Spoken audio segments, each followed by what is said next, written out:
3D platformers typically fall into a pretty basic mold. You've got your kind of cutesy character.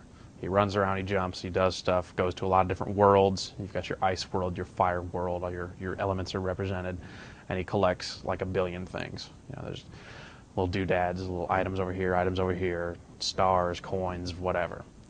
Ratchet and Clank does away with most of the stuff that make a 3D platformer a 3D platformer.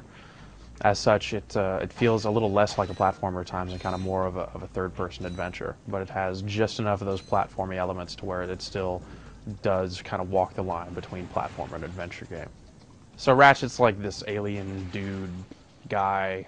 They never really specify in the game what exactly Ratchet is, but he's definitely an alien of sorts, and he's kind of a handyman. He runs around with a gigantic wrench, and the opening of the game finds him fixing a spaceship. That's when Clank, a little robot, falls out of the sky and brings with him a tale of the world in peril. Basically, a big corporation is living on a planet that is polluted so bad that, just like the movie Spaceballs, they're going to go raid another planet and steal its resources so that they can rebuild a new planet for their home. So all the planets in the universe are in danger as this corporation kind of moves from planet to planet, kind of just destroying everything in its wake. As Ratchet and Clank, you'll hop from planet to planet and cover a lot of different objectives in each world. You'll find infobots along the way that'll show kind of brief video clip that will reveal the location of a new planet, and that's how you'll discover new worlds to travel to. You can go to any of the worlds at any time. You just have to find your ship in the level, and you can jump to any of the worlds that you've previously visited or any of the worlds that you've found infobots for. That said, the game does kind of keep a pretty linear thing going on. You can jump around a bit here and there, but there's going to be kind of one main path you're going to want to stick to.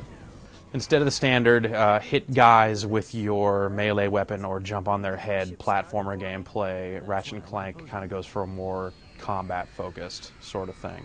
You still have your gigantic wrench, which you can swing for kind of a 3-hit combo to take guys out, but you also just have this huge array of weaponry to choose from.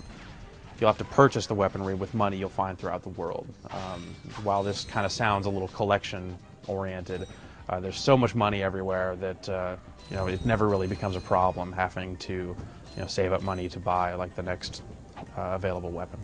Some of the weapons include a machine gun blaster, a flamethrower, a gigantic fist that you can use to punch people out of the way, a Tesla coil sort of glove that'll let you shock people, a bomb glove, and the Glove of Doom, which lets you kind of throw out these eggs, and then these little mini robots hatch from it and kind of tear up everything in their path.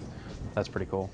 The game's objectives are pretty well designed, and along the way you'll find an array of mini games to let you mix things up also. You'll enter like a hoverboard race, you'll man some turrets to shoot some things out of the sky. You'll also fly a starfighter, which is really cool. One of the boss fights, you'll be chasing after this guy, and it's almost kind of like Star Fox in a way. You'll be chasing after him and have to gun him down. He'll be kind of launching things back at you. You have to dodge and shoot at the same time. That's a really well done sequence. Probably the most impressive thing about Ratchet and Clank is just the way the game is so well balanced. The levels are really well designed. You'll never have to do a whole lot of backtracking. You'll have situations where you have to travel a really long way to get to an objective, but once you get to that item, it's not like you have to turn around and run all the way back to your ship. They'll provide an alternate path or a teleporter or something that really keeps the action moving. So you don't have to cover a whole lot of ground over and over again and do the same things. That's what brings down a whole lot of modern platformers, and it's really skillfully dodged in this case. Ratchet and Clank also feels a lot longer than the average platformer game does these days. Sly Cooper, Sony's last platform game, was something you kind of breeze through in somewhere between 5 and 10 hours if you were serious about finishing it. Ratchet and Clank isn't like that at all. It's the sort of game that you kind of feel like you're getting close to the end, and then it'll kind of throw a few more missions at you, and you go, okay, well now I'll get back to my main quest, which is finishing the game right here in this level, and then it'll throw like another 2 levels at you. It's really good about kind of providing the plot twists to keep you going, and those late game level twists don't really feel forced. They're not like they were meant to artificially extend the game.